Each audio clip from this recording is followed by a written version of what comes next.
साहब आपसे मैं जानना चाहूँगी कि जिन्हें भी गैस्ट्रिक की या एसिडिटी की प्रॉब्लम होती है उन्हें सुबह उठ के चाय पीना चाहिए या फिर नहीं? यूजुअली कॉमन हैबिट होता है कि अर्ली मॉर्निंग में इंडिया में करीब करीब सारे लोग बेड टी लेते हैं। बेड टी लेना उन लोगों को जिनको क्रोनिक गैस का प्रॉब्लम है उनके लिए बिल्कुल ही सेफ़ नहीं है। इसलिए कि जो चाय का मैन्युफैक्चरिंग प्रोसेस है, मैन्युफैक्चरिंग प्रोसेस में ऑक्सीडेशन किया जाता है। ऑक्सीडेशन के कारण उसमें कई उसमें केमिकल फॉर्मेशन होते हैं, ख़ास तौर से कैफ़ीन का अधिक मात्रा होता है चाय में, और कैफ़ीन एसिडिक होता है। तो हमारे पेट में ऑलरेडी एसिड होता है, हाइड्रोक्लोरिक एसिड होता है, और अगर हम उसके ऊपर टॉप ऑफ इट अगर चाय के द्वारा कैफ़ीन ले रहे हैं तो एसिडिटी का प्रॉब्लम और ज़्यादा हो जाता है, ख़ास तौर से उन पेशेंट में जिसमें अंडरलाइंग GERD हो या गैस्ट्रिक या डुओडेनल अल्सर का शिकायत हो। ऐसे लोगों को खाली पेट में चाय बिल्कुल नहीं लेना चाहिए। अगर लेना ही है तो वो ग्रीन टी ले सकते हैं। ग्रीन टी रिलेटिवली सेफ़र है। और जिन्हें भी चाय पीने की आदत होती है और उन्हें गैस्ट्रिक की प्रॉब्लम है तो वो किस समय पे जो चाय ले सकते हैं या फिर दिन में कितनी बार चाय ले सकते हैं?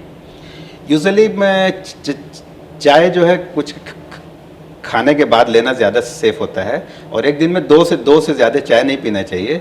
इसलिए चाय ज़्यादा नहीं पीना चाहिए कि चाय में कुछ चीज़ें बहुत अच्छी होती हैं, जैसे एंटीऑक्सीडेंट्स होते हैं, लेकिन कुछ चीज़ें बहुत ख़राब होती हैं, इसके बारे में लोगों को नहीं पता है। जैसे उसमें टैनिन्स होता है।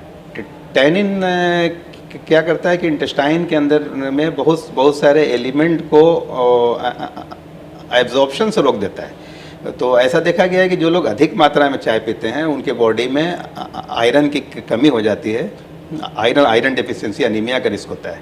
दूसरा प्रॉब्लम होता है कि अधिक मात्रा में चाय पीने से जिन लोगों को दूध से एलर्जी होता है, जिसको लैक्टोज इंटॉलरेंस कहते हैं, उन लोगों को बहुत ज़्यादा गैस का प्रॉब्लम रहता है, और उसके लिए डायरिया होने का शिकायत रहता है। और जिन लोगों को अल्सर की शिकायत है, अधिक मात्रा में चाय लेने से एग्रीवेट होने का डर होता है, ब्लीडिंग का रिस्क बना रहता है। इसलिए चाय उन लोगों को कम से कम मात्रा में लेना चाहिए जिनको अंडरलाइंग गैस का प्रॉब्लम है, और एक दिन में 2 कप से अधिक चाय पीना सेफ़ नहीं। जी।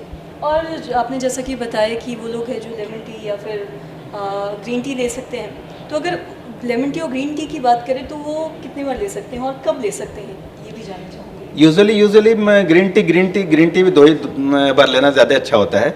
ग्रीन लेमन टी की बात करें, लेमन टी भी एसिडिक होता है। लेमन टी जो हम लेते हैं उसमें मिल्क का यूज़ नहीं होता है, लेकिन जो लेमन हम डालते हैं तो एसिडिक होता है।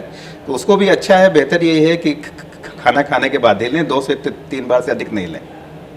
मतलब ये समझ सकते हैं कि जिन्हें भी एसिडिटी की या गैस्ट्रिक की प्रॉब्लम होती है, उन लेमन टी से भी उन्हें दूर ही रहना चाहिए। एग्जैक्टली जी। बस साथ ही आपसे जानना चाहूँगी, अगर खान पान की बात करें, जैसा कि आपने अभी चाय की बात की, डेयरी की चीज़ों से जैसे पनीर हो गया, चीज़ हो गया, दूध का सामान हो गया, इन सब चीज़ों से कितना दूर रहना चाहिए गैस्ट्रिक के पेशेंट्स को? कुछ लोगों को लैक्टोज इंटॉलरेंस का प्रॉब्लम होता है। लैक्टोज इंटॉलरेंस में ये होता है कि एज के साथ हमको दूध के बने हुए सामान का डाइजेस्ट करने का कैपेसिटी बहुत लोगों में कम हो जाता है। इसको लैक्टोज इंटॉलरेंस कहते हैं। तो अगर किसी को लैक्टोज इंटॉलरेंस है, दूध पीने के बाद पेट फूलने की शिकायत है, या दूध लेने के बाद लूज मोशन की शिकायत है, तो इन लोगों को दूध से बचने की ज़रूरत है। और लेकिन वो उनके लिए दही खाना ज़्यादा अच्छा है। दही ले सकते हैं, छाछ ले सकते हैं, उनके लिए सेफ़ है।